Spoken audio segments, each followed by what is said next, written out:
moved here from Santa Susana a year ago. We now have all of our classrooms and library and offices here as well.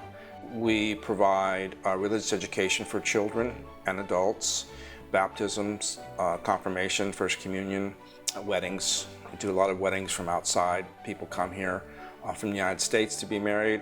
And I'm also the chaplain to Marymount International School, which is in North Rome, where we have a satellite mass on Sundays.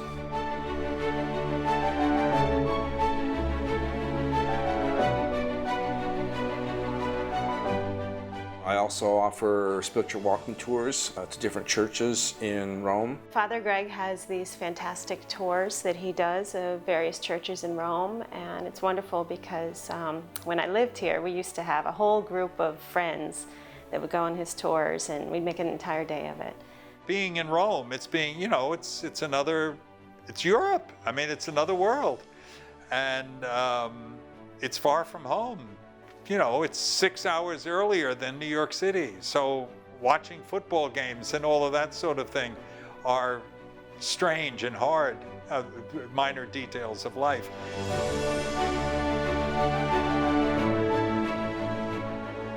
We'd see all these different churches that we normally wouldn't see on our own. So it was a great event that I really looked forward to, and I still do. It's always difficult to get everyone involved in a good liturgy, to bring good music and preaching and participation in the community together. And it doesn't always work, but when it does work, it's really good. I've been in the parish council for, 4 years now. So I basically help in the parish council, in the social life committee, events and whatever. People coming from different parts of the world in the right spirit of an open church. My responsibilities as library coordinator are deciding which stock from donations we accept into the library, which we might put up for sale. I manage volunteers, so making sure there's a volunteer on hand for each and every shift. When people see the potential and then their place in the church is very important. Well, I think actually the community here was more impactful to me than my community that I had in New Jersey for 20 years. I'm Catholic since my family was Catholic, but I wasn't going to church. And then I met them in a normal and spontaneous way. I was involved, and I'm now going to church basically every Sunday.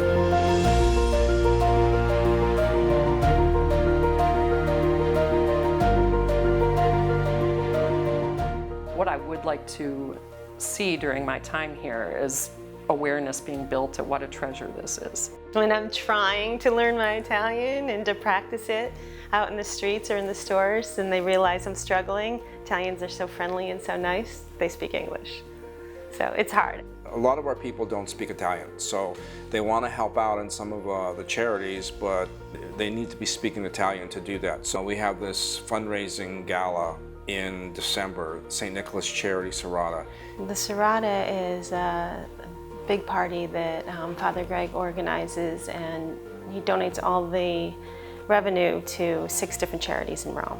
They deal with refugees and migrants, victims of domestic abuse. It's basically a dinner dance, silent auction, live auction, and raffle. Father Greg tries very hard to include everybody. We raise a lot of money. This event needs, of course, a lot of help by the people who are members of the parish, because it's a very big event with 200 people.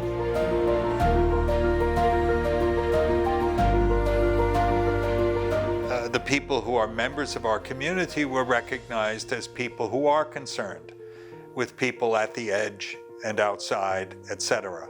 There's an enormous amount of charity that goes on through this community. These people who are members, this is a second family for them. They've been here 20, 30, I mean, the library itself in some iteration has been open over 60 years. It's putting those communities together so that they can share the best of their cultures.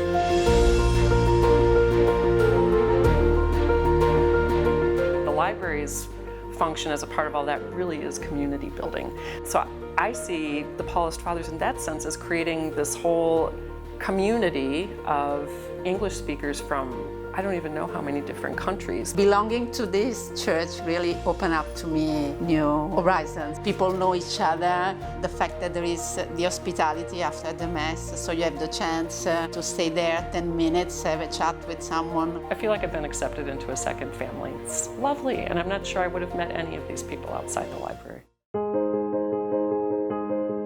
I realized that I actually made better friends here in the 2 years I was here than in most of my years at home. Asking the parents to be more involved in the church education, we realized that the parents, many of them have been away from the church and they have issues with the church. And so they come and they feel it's safe to talk about things and they start going to church again. At my age, or when you're a parent, you don't even think to go back again to church for religious ed. But the perspective in which you watch things at 50 or at 40 is of course different. For our program here, we demand that the parents come to every session. It's only 12 sessions a year. It's not that much to ask. And while the children are in class, the parents are in class with myself or Father Bernie, or today it's Father Mark David Janis. We found that adults still have a children's viewpoint of religion, and so we try to raise the elevation of that.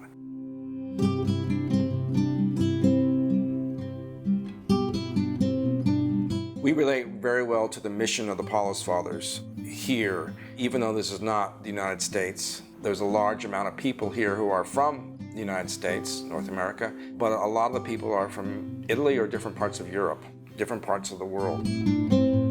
It was a big thing for other people and it made me happy. We were able to take 25 parishioners to the Pope's morning Mass 3 years ago. It's a different approach to religion here than it is at home.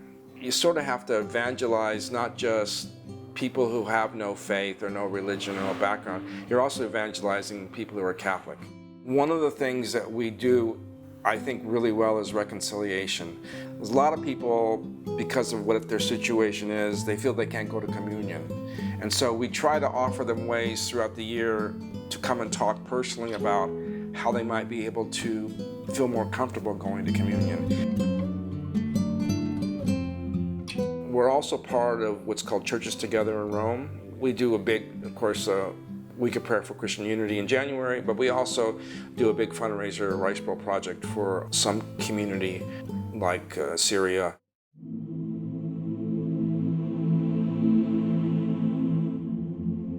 Every street you turn down, you see a church, and it just makes you want to learn more about your religion and your faith.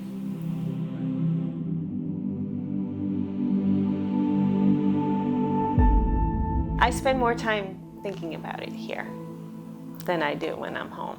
It just reaffirms your belief because it's everywhere. People put that much into this faith that they have. There's got to be something to it.